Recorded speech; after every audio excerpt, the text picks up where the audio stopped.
Hola y bienvenidos a Revelando el Apocalipsis. Hoy tenemos otro episodio divertido para ustedes y es uno que ha traído tanta confusión a tantas personas, porque como saben, todos enseñan fundamentalmente desde el Evangelio de Mateo, y cuando se enseña sobre profecía desde el Evangelio de Mateo, como nunca has entendido a quién se dirige Marcos o a quién se dirige Lucas, nunca te has dado cuenta de eso. La respuesta a que los últimos serán los primeros y los primeros serán los últimos es Mateo, Marcos, Lucas, y al final se convierte en Lucas, Marcos, Mateo. Que las diferencias en los evangelios son todas profecía, que Lucas se revela como pretribulación, Marcos como medio tribulación y Mateo como post-tribulación. Y va más allá de eso también, ¿verdad? Porque recuerdas que en 2 Corintios capítulo 12, Pablo nos está contando proféticamente un misterio dentro de su historia. Él nos está diciendo que el fin de los días es un periodo de 14 años y un corto periodo llamado arriba, que es un periodo de 50 días que hemos revelado a lo largo de los años.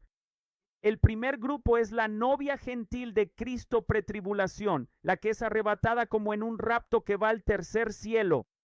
El segundo es el rapto de los que fueron arrebatados al paraíso, que es el gran rapto multitudinario de la mitad de la tribulación que ves en Apocalipsis 7. Y luego ves que Pablo, en su tipología, dice, ahora he aquí, por tercera vez estoy listo para ir a vosotros. Así que tienes una toma, otra toma y un regreso. Como el Señor regresando al monte de los olivos. Si no digo el capítulo, véalo a la derecha. Así, Lucas es pretribulacionista, Marcos midtribulacionista y Mateo posttribulacionista. ¿Bien? Premedio post. Lucas, Marcos, Mateo. Una toma, luego otra toma y un retorno. Bien, ahora que hemos llegado a comprender esto, ¿dónde encaja entonces Mateo 25? Porque a todo el mundo le han dicho que Mateo, de 25 años, es la novia de Cristo antes de la tribulación y no podrían estar más lejos de la verdad. Es todo lo contrario, es al final de toda la tribulación y por eso es tan importante entenderlo. Verás, hay una boda de la novia gentil antes de la tribulación y hay una boda después de la tribulación para el pueblo judío. La prometida era millennial de paz en la tierra para el pueblo judío, ¿de acuerdo? Así que vamos a mostrarte, te voy a mostrar exactamente dónde encaja Mateo 25 en el final de los tiempos. ¿Qué ocurre en el discurso de Lucas 21? En esta parte es el único lugar donde se ve al pueblo siendo llevado antes de empezar todo. Lucas 21:36 dice, velad y orad siempre para ser dignos de escapar de lo que vendrá y estar ante el Hijo del Hombre. Es el versículo pretribulación clave.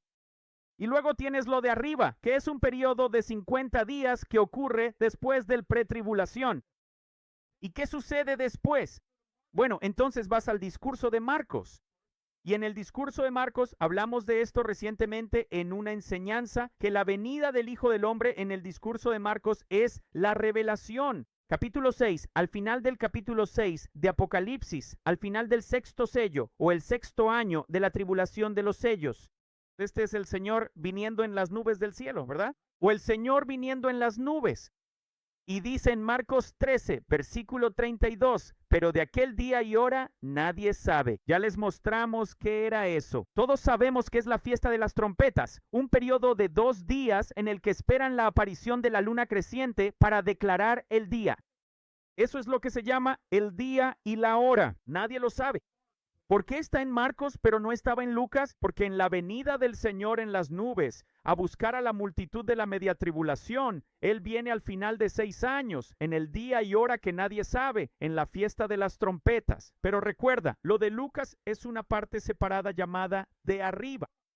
¿De acuerdo? Ya hablamos de esto. ¿Y qué sucede después? Bueno, el grupo de la mitad de la tribulación no se va inmediatamente. Ellos se van en el 7º año de los sellos. Pero esta es la venida del Señor que ves al final de Apocalipsis 6. Ahora, ¿qué sucede cuando vamos a Mateo? En Mateo capítulo 24 vemos en el versículo 27 que es Él viniendo como un relámpago de un extremo al otro en su venida. Este es Él cuando va a ser visto por todo el mundo, de un extremo al otro. porque Él regresa con los pies sobre el monte de los olivos inmediatamente después de la tribulación de esos días. Y esta palabra en las nubes, ¿sabes? No es la palabra en. Cuando vas al Strongs es la palabra sobre y es la única que es sobre. Lucas y Marcos usan la palabra en. Bien, entonces, ¿qué sucede? Bueno, esto no es al final de los 14 años. Esto es al final de los 13 años. Y luego comienza el 14º año. Así que habrán sido 13 años de tribulación, 7 de sellos en total y luego 6 años de trompetas. Y el sonido de esta trompeta es el último, el 7º año de trompetas. Al comienzo del 14º año, al sonar la 7ª trompeta, el misterio ya no será misterio. Todos lo verán descender con los pies sobre el monte de los olivos. Bueno, ¿cuándo viene en este punto? También dice en Mateo 24:36 que será así. Del día y la hora nadie sabe. ¿Ves cómo funciona eso? Vino tras el 6º año de sellos, hubo un 7º y la gran multitud aparece allí. Siguen 6 años de trompetas. Al terminar esos 13 años, inicia el año 14. Del día y la hora nadie sabe, qué es la fiesta de las trompetas. Ahora mira esto. Solo en el discurso de Mateo ves entonces que será como en los días de Noé. Bien, ¿por qué como en los días de Noé? ¿Por qué no vimos esto en el discurso de Lucas o en el de Marcos? Porque los días de Noé, también hablamos de esto, pero todo esto es parte de la preparación, para que lo entiendas. Entonces, ¿dónde estamos? Bien, en este punto estamos al final de los 13 años y al comienzo del año 14 de la tribulación. Y se nos está diciendo que será como en los días de Noé. Bueno, los días de Noé comenzaron en el 2º mes, día 17. Terminaron 1 año y 10 días después, en el 2º mes, día 27. Duraron 1 año y 10 días. Eso es muy importante de entender cuando comprendes lo que significa y su propósito. ¿Ves? Cuando vas a Levítico capítulo 25, conoces la historia de 7 veces, 7 años y luego el jubileo final, ¿verdad? Entonces, 7 años por 7 son 49 años. Así que el 6º año, los 7 años de los sellos, son el penúltimo de los 7 por 7. Los 7 años de las trompetas son el último grupo de 7. Bien, entonces son los 2 últimos grupos de los 7 por 7. Entonces, ¿qué es el 14º año de la tribulación? Cuando el Señor regrese poniendo sus pies sobre el monte de los olivos, y será como en los días de Noé, será el año 49. ¿De acuerdo? Los 2 últimos grupos de 7, que son los 14 años de tribulación, son los 2 últimos de los 7 por 7. Y el 14º año, en el regreso del Señor, cuando ponga sus pies sobre el monte de los olivos, es el año 49. Y se nos dijo que sería en el día y la hora. Nadie lo sabe, que es la fiesta de las trompetas, y que sería como en los días de Noé. Y los días de Noé duraron 1 año y 10 días. Bueno, mira esto. ¿Qué sucede después del año 49? En el versículo 9 dice, entonces hará sonar la trompeta del jubileo en el 10º día del 7º mes, en el día de la expiación. Entonces, ¿entiendes por qué Mateo es el único que menciona los días de Noé? Y desde el día y la hora que nadie sabe, 1 año después, es nuevamente el día y la hora que nadie sabe, más 10 días más, es el día de la expiación. Solo el año 49 tiene un conteo adicional de 10 días para hacer sonar la trompeta del jubileo en el día de la expiación, lo que significa el año final. Que el Señor viene poniendo sus pies en el monte de los olivos, eso comienza justo aquí. En el discurso de Mateo capítulo 24 comienza el último, el 14º año. Bueno, eso significa que fueron 13 años y luego hay 1 año más y entonces se terminan los 14 años. Pero el Señor está aquí. ¿Y qué está haciendo durante ese último año? Ha destruido a la bestia y al falso profeta. Ha sido arrojado al lago de fuego. Satanás termina siendo atado. Luego, cuando toda esa batalla, cuando ese último año termine, será como en los días de Noé otra vez. Lo siento, será el día y la hora. Nadie sabe después de que termine el año 14 y luego en el 10º día sería el toque del shofar. Bueno, déjame mostrarte una imagen increíble de esto. ¿Sabías que en el antiguo Israel, en tiempos antiguos, las mujeres se casaban en la época de la pubertad? Nos resulta muy difícil de comprender ahora, pero eso significaba que las niñas generalmente se casaban antes de los 15 años. Y generalmente era más o menos así, era algo generalmente entendido. Aproximadamente a los 13 años es cuando se casaban, ¿de acuerdo? En la época de la pubertad. Ahora recuerda, ¿en qué punto estamos? Estamos en 13 años y luego hay un año más. Y después se acaba todo, ¿verdad? Mira esto. ¿Cuántos años tenía la madre de Jesús?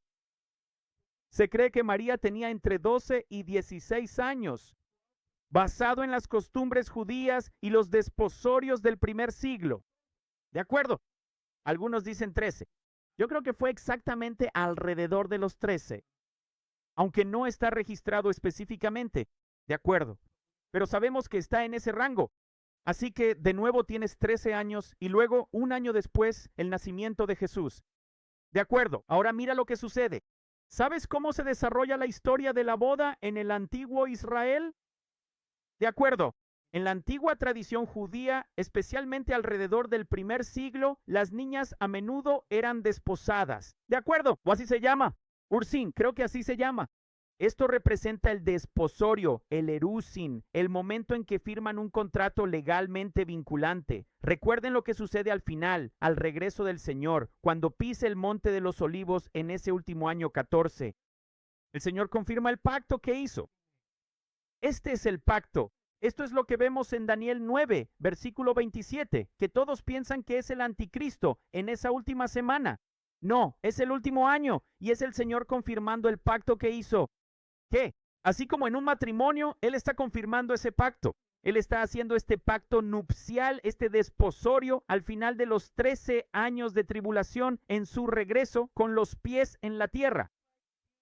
Así como en la antigua boda, 13 años, y hay un desposorio, un contrato legal, un documento vinculante, se hace un pacto para ella. ¿Y luego qué sucede? La novia permanece en la casa de su padre, preparándose para su nueva vida. El novio regresaba a la casa de su padre para construir un hogar o una ampliación para que vivieran allí. ¿Y luego qué sucede? Después de ese año es el matrimonio real, llamado el Nusim. Y dice, o el Nisun, después de un año, o 13 años y luego un año, el novio, a menudo de noche, venía con una procesión para buscar a su novia, y entonces tenía lugar la semana de bodas. Bueno, esto lo vemos de nuevo. Aquí hay otro ejemplo que habla de esto. Durante el nuevo escenario, durante el periodo inicial del contrato, el novio debía preparar un lugar para su novia, mientras que la novia se enfocaba en sus preparativos personales, como los vestidos de boda, sus lámparas y todo lo demás. Aunque la novia sabía que debía esperar a su novio después de aproximadamente un año, no conocía el día ni la hora exactos. ¿No es una locura? ¿No es absolutamente increíble? Ella lo sabía. Entonces, ¿qué está pasando en Mateo 24 justo aquí? Es el comienzo del día 14, el final del 13, el inicio del 14. Es este contrato, este pacto para el matrimonio, para el pueblo judío. Ahora Él ha renovado ese pacto. Ahora Él prepara la tierra. Él destruye a todos los enemigos. Él prepara la tierra de nuevo. Y ahora llegas al capítulo 25 y ves la historia del reino de los cielos. ¿Por qué? Porque es el reino de los cielos en la tierra. Los dos primeros, aquellos que van a tercero, el cielo, y aquellos que van al paraíso, esos son parte del reino de Dios. Este es el reino prometido a los judíos, el reino de los cielos en la tierra. Y se hace el llamado, y aquí viene el novio, y mira lo que dice Mateo 25, versículo 13. Velad pues, porque no sabéis ni el día ni la hora. ¿Recuerdas? Comenzó en el año 14. Sobre el día y la hora nadie lo sabe, y un año después también será en el día y la hora que nadie sabe. Al final de ese último año 14, Él va por un año después del 13. Hay un año más. Cuando regrese al final de ese año, también será el día y la hora que nadie sabe. Y luego tienes la boda judía final, su pacto renovado, y su tiempo del reinado milenario comienza con un estallido de 10 días. 10 días después suena el shofar y comienza el jubileo y el reinado milenario. Oro para que esto te bendiga.